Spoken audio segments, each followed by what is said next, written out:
Patuloy ang mainit na diskusyon ni Senator Rodante Marcoleta at Senate President Pro Tempore Panfilo Lacson tungkol sa usapin ng Kalayaan Island. May umaarangkadang balita si Angela Babad.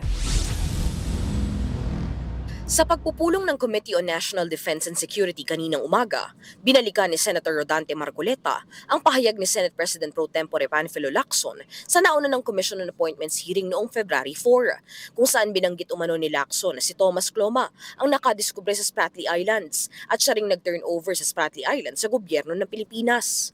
Kinumpirma ni Marcoleta mula sa General and Staff College kung ang detalyeng ito ay itinuturo sa institusyon.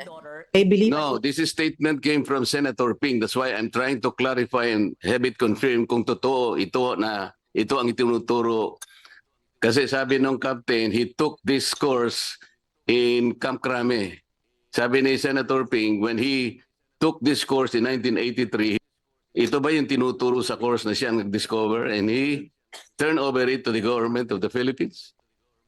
Ayon kay Brigadier General Alexander Gigantone, Deputy Commander ng AFP Education Training and Doctrine Command, wala umano ang nasabing module o kurso sa kasalukuyang itinuturo sa institusyon, dahilan para itulak ni Marcoleta na itama ang nasabing misinformation. Dagdag pa rito, sinabi rin ni Marcoleta na tila siya ipinipinta bilang villain o kontrabida sa usapin ng Kalayaan Island Group. And somebody is suggesting na sinasabi ko raw,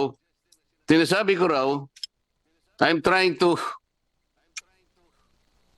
remove the KIG from the territory of this country by presenting a spliced narrative. Ito yung mabigat dito eh. No less than a senator of the republic did this. We'll come to this in proper time. Agad namang sumagot si Lacson sa pamamagitan ng pagbibigay ng historical facts. Nauna nang sinabi ni Lacson na mali-mali ang premise ni Marcoleta. Tungkol naman sa usapin ng spliced video, bagamat nirerespeto niya ang karapatan ng kapwa senador na magsampa ng ethics complaint, wala umano siyang alam tungkol sa nasabing spliced video. Ako si Angela Babad ng PRTV News, nagseserbisyo para sa Pilipino.